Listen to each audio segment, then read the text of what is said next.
Dans ce nouveau cours à distance, nous allons parler de la loi de gravitation universelle. Que dit la loi de gravitation universelle?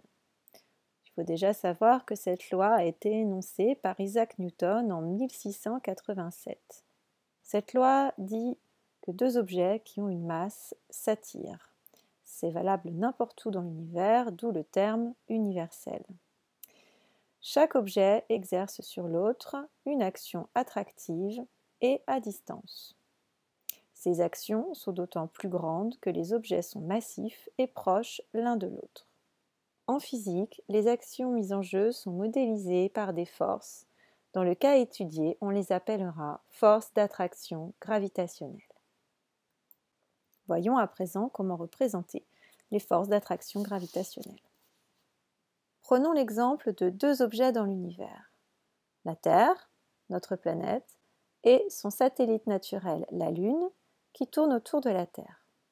D'après la loi de gravitation universelle, la Terre attire la Lune et réciproquement, la Lune attire la Terre avec une force de même valeur. La Terre attire la Lune. Cette force sera notée Ft/L, ce qui correspond à la force d'attraction gravitationnelle exercée par la Terre, notée T, sur la Lune, notée L. Cette force se représente par un segment fléché qui s'applique au centre de la Lune et qui est dirigé de la Lune vers la Terre. Ensuite, on sait que la Lune attire également la Terre. On notera cette force F/L/T, ce qui correspond à la force d'attraction gravitationnelle exercée par la Lune sur la Terre.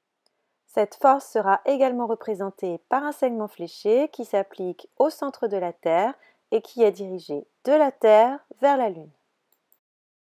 Voyons maintenant comment s'exprime la force gravitationnelle. Nous prendrons deux objets dans l'univers, un objet A de masse ma et un objet B de masse mb. Ces deux objets étant séparés par une distance AB, notée petit d, AB. Eh bien, la force d'attraction gravitationnelle exercée par l'objet A sur l'objet B aura donc la même valeur que la force d'attraction gravitationnelle exercée par l'objet B sur l'objet A. L'expression pour calculer la valeur de cette force est donnée par cette formule, avec G qui représente la constante de gravitation universelle qui sera donnée dans les exercices, multiplié par le produit des masses des deux objets et divisé donc par la distance entre les deux objets sans oublier de l'élever au carré. On voit donc que la force d'attraction gravitationnelle est directement proportionnelle au produit des masses des deux objets et inversement proportionnelle au carré de la distance les séparant. Comme pour toute formule, il va falloir faire attention aux unités. La force s'exprime en général en newtons, les masses en kilogrammes, la distance en mètres et la constante de gravitation en newton mètre carré, kilogramme moins 2.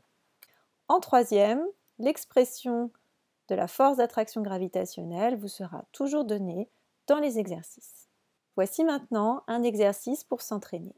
On nous dit que la distance entre la Terre et le Soleil est de 150 millions de kilomètres.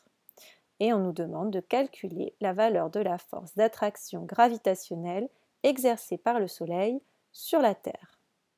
Voici les données de l'exercice.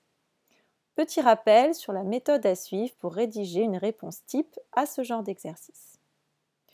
Nous allons donc commencer par indiquer ce que l'on va calculer. Je vais calculer la valeur de la force d'attraction gravitationnelle exercée par le Soleil sur la Terre. Je vais ensuite indiquer l'expression de la force gravitationnelle qui est donnée dans le cours avec les bonnes notations.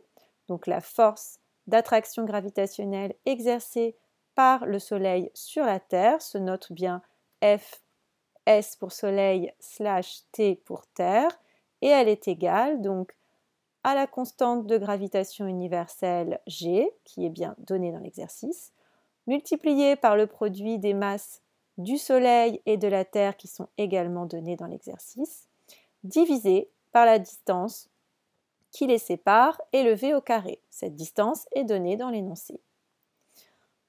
Ensuite, je vais pouvoir remplacer les grandeurs par leurs valeurs et effectuer le calcul. Attention, la distance doit être convertie en mètres car elle est donnée en kilomètres dans l'énoncé et il ne faut pas oublier de l'élever au carré. À présent, je peux indiquer la phrase de conclusion. La valeur de la force d'attraction gravitationnelle exercée par le Soleil sur la Terre est 3,53 fois 10 exposant 22 newtons.